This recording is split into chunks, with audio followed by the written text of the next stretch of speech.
Hello, everybody. This is the Chocolate News Podcast, and this is your co-host, John Alexander Reese. I'm sorry, I was on mute. No, you're And your good. and your co-host Andria Carter. And if you don't know, the Cincinnati Herald has been around since 1955 and is the leading African American owned newspaper in the greater Cincinnati area and northern Kentucky area. How you doing today, Andrew? Doing fine, John. It has been a very interesting week, but I'm doing fantastic. That's good to hear. So, what's some chocolate news of the week? Well, it has been an interesting. I keep using roller coaster all the time about all the news that happens, but we have been locally and nationally. We have seen some exciting things happen. First off, I'm going to start with an FYI for our audience. We are continuing to follow the Shanquella Robinson story. She is the 25-year-old young lady who went to Cabo with her friends and ended up being attacked in her hotel room by one of the fellow friends that she went on the trip with. And the family found out later on that she did not die of alcohol poisoning, but instead, according to her death certificate, she died of two broken vertebrae. So just to remind folks, there has been a warrant issued for the person who attacked her. Supposedly, nothing has occurred yet in terms of an arrest, but we will continue to follow the story and keep everyone abreast. So hopefully we'll have some sort of news or information for everyone the next time we talk. That being said, I'm going to start off with the most exciting thing that occurred last night, which was Senator Warnock of Georgia won his runoff race against Herschel Walker. Thank goodness. Yes, it was when, everyone said it's going to be tight. It's going to be a nail biter. It's going to be a squeaker. It was that and more. I mean, people were texting me and talking to me like, oh my God, I don't believe this. Oh my God. And I mean, I don't know. I'm surprised people weren't drunk watching this race last night. How many times? I have never seen the lead of a race flip that many times as the numbers came in. And if anyone doesn't believe their vote doesn't count, last night in Georgia, those votes counted. Sure For how slim of a margin it was between Herschel Walker and Senator Warnock. But in the end, Warnock pulled it out, 51.9% of the vote to 46. I believe it was 49.2 or 49.6% of the vote. But it was low enough that Walker was not going to be able to catch Warnock in the polling as the numbers were coming in. So everyone by 10:22 last night declared him the winner.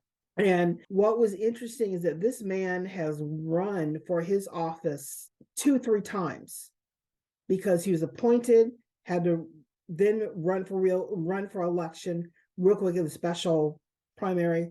Then he had to turn around and run again because the term was up this year and he had to fight for that. So he had to do a primary, then he had to do the November election, the general election, and then he had to do a runoff. This man has run so many times for this seat, but now he's in this seat for 6 years. And so I think, and he is the first Black man from Georgia to sit as a senator from a southern state. That's great. And you know what? It's like, I'm so glad he won because we could have gotten 6 years of Herschel Walker. Oh my God. Oh my God. That would have been a nightmare. And I think but what great was comedy material though. Oh, yes, definitely. But I think what's kind of sad, I think it's a sad commentary that when they sought someone to run against Warnock, Warnock is an educated, intelligent Black man who has seen a lot, speaks well, he's up on his issues, he knows what's going on. And to have this man, not, Herschel Walker was a beast on the football field, but not every jock is a beast when it comes to communication, Yeah. public speaking. Yeah. And unfortunately, the powers that be listened to Trump and put this man as their candidate, they did more damage to their Republican Party than they did by putting him up as a candidate. And that just to show that they're willing to go with a name than go with someone who actually can run and win. Yeah. And I think the Republican Party hurt themselves with Herschel Walker because that a lot of Republicans walked away from him, because he should have won the rural areas at a lot higher margin than he did. Warnock should not have taken votes away from him. Oh yeah. If they were staunchly behind him. And I think the Georgia leaders, they hurt themselves in a way that I don't think they're going to be able to get back, or at least they're going to have to redeem themselves differently than what they did. And I think then those Republican leaders who came and campaigned for Herschel Walker also hurt themselves in terms of, you know what, we need to let this one go. Yeah. We politically, you're right. He's not good for us. We just need to let him die, let him campaign on his own. You know, they should have cut their losses when they did with him. And I think they hurt themselves in terms of the questions of their leadership, their decision-making ability, the fact that who they want to see govern us and represent the people. I think they have a lot of PR and branding work they need to do to gain back the trust of their constituents. Because, you know, if I was a Republican, I'd be like, nope, goodbye. Yeah. So they did some damage to their party, and they did some damage to Georgia's politics a little bit. Because when you get a Secretary of State coming out and saying, I am not voting for this man. Yeah. And he didn't even want to vote for Warnock, but he didn't vote. What does that say when your leader says, I'm not voting for this guy? Yeah, that's pretty bad. It's bad. So that was one that's going on. The second is, well, the Trump organization got convicted of tax fraud. Wow, nobody saw that coming. And folks, I'm being sarcastic, obviously. and I think this is the beginning of Trump has always gotten away with everything he's done. And even though they're going to pay a hefty fine and no one's going to go to jail, this gives weight to the New York State Attorney General saying this business should not continue. And they have a lawsuit against this organization for all of the things that they've done. I think we're beginning to see the domino effect of the following of Donald Trump, not the rising of Donald Trump. Now, there are going to be some people out there who are going to be mad at me for saying this, but I think, you know what? Karma is karma. Yeah. And, you know, he may not go to jail for what he has done and caused and what he says, but sometimes a person's worst nightmare is losing everything you have. And I think legitimately, business-wise, he has done so much to hurt the little guy and hurt, you know, he won't even pay his lawyers. Yeah, exactly. I think he's at the bottom of the barrel, and we're about to see what's going to happen what the bottom of the barrel looks like for a devastated billionaire, if he is one, because the Democrats have his taxes. So we have yet to hear what's in his taxes. So that's coming out. And on top of that, the Department of Justice, the January 6th committee is going to make criminal referrals to the DOJ. And I think Donald Trump is a part of that referral. So we're going to see what happens with the special prosecutor and everything else. I think it's going to be interesting. I think this is just the beginning that people need to decide, do they believe in this or let this man go and move forward with something else? There's blood. People are saying now there's blood in the water. You know, he's wounded, blah, blah, blah. But, you know, sometimes the most dangerous animal is a wounded animal. So we'll just have to see how he reacts to this wound and everything else. So keep your eyes open on that. Definitely. I will go next. We lost two local icons. Last week we talked about Dr. Odell Owens, who's legacy will be felt for a long time in the city of Cincinnati, both in the medical field, in the healthcare field, and in the community itself. But also, we lost another icon, Kathy Y. Wilson. And she was known for her writings of the Negro Tour Guide, which was a wonderful column written for the City Beat, the weekly newspaper. And it talked about very frankness about life, about Black life, about the gay community, about politics, about anything that Kathy wrote about, nothing, let's put it like this, nothing could escape her focus and her wit and her humor and her frankness about what was going on in the city of Cincinnati or what issue was going on. And unfortunately, she died over a week ago. The kidney that she received 2 years ago and the kidney transplant failed, and she developed pneumonia and she passed away. Her funeral will be this weekend. And I believe that we'll hear some wonderful testimonies about Kathy and her outlook on life. And despite the tough times, she lived life to the fullest. And that's what she expressed through her writing and through her teaching. And she taught people how to be a writer, what the creative process looked like, what was her creative process. She was the first writer in residence at the public library in Cincinnati. And I think she was just a role model for people who want to write and be frank and be open to what they want to say.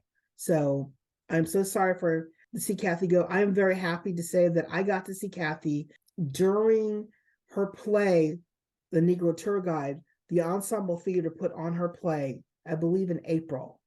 And I was able to go to one of the performances and I got to see her and say hello to her. And that was the last time I saw her. But she saw me and we just said quick, "Hey Kathy, how you doing?" She said she was fine, happy to see you, thank you for coming. It was a quick conversation, but at least I got to say that I got to see her and just say how wonderful it was. So I'm very pleased and happy about that. Indeed. She will be missed. She will be missed. Her voice and her wit will be missed. But finally, for the chocolate news, UC Bearcats has a new coach. Luke Fickell, who was the head coach of Bearcats, left to go to the University of Wisconsin. And Cincinnati poached the head football coach of University of Louisville, Scott Satterfield. So he's now the head coach for UC Bearcat. I think it's going to be interesting that he went from, he's still, quote, in the region, so to speak. He just came an hour and 5 minutes away up 75 to Cincinnati, which is fantastic. Yeah. It's going to be interesting to see what he does with the program, to see how he's going to uplift the Bearcats. Because, the Bearcats have been doing pretty well in in their season, how their offense and defense have been playing very, very well. And even though they've lost a few games, but I think overall, it's a very good football program. It's a better football program than when I went to UC. So I'm just overjoyed that I'm honored to support the Bearcats. And I'm very excited to see what happens next with them, with Scott Satterfield. Yeah, so, most definitely. I'm curious to see what happens now. It's an exciting time, I think, for sports in the Cincinnati region, not just for football, because we have the Bearcats, but also we have the Bengals on this roll. And I was speaking with someone today, and she was telling me that morale is great. They are determined. The Bengals are determined, and that they are to get to the playoffs. They just have to win every single game they have left. No pressure. No pressure. But she said that they are upbeat, they're happy, and they're determined. So, speaking of, I just say that it's going to be interesting to see what they do against the Cleveland Browns on Sunday. Yes.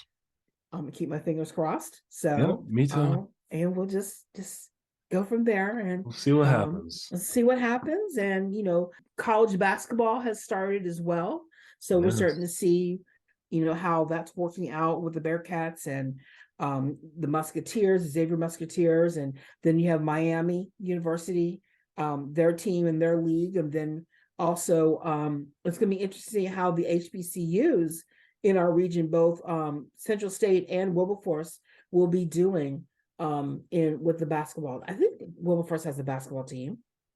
Yeah, I'm Do they pretty have sure they do. I'm I pretty think they sure they do. do. Yeah. I can't keep up with everybody, but Yeah, exactly.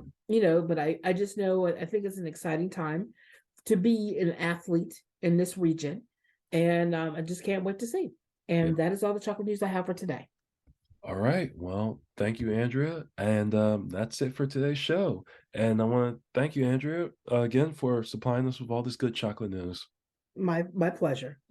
And remember, folks, you can find more information about today's topics and past podcast episodes at www.thecincinnatiherald.com, the Sesh newsletter, or on our social media. We're on Facebook, Twitter, Pinterest, Instagram, and LinkedIn. And make sure to subscribe to our podcast on your favorite podcast app. Our podcast is on Apple, Spotify, TuneIn Radio, Amazon, YouTube, and Google Podcasts. In addition, the Cincinnati Herald is now looking for news distribution and delivery agents. Please contact our publisher, Walter White, at 513-680-7076 for more information. I'm John Alexander Reese. And I'm Andrea Carter. And have a good day.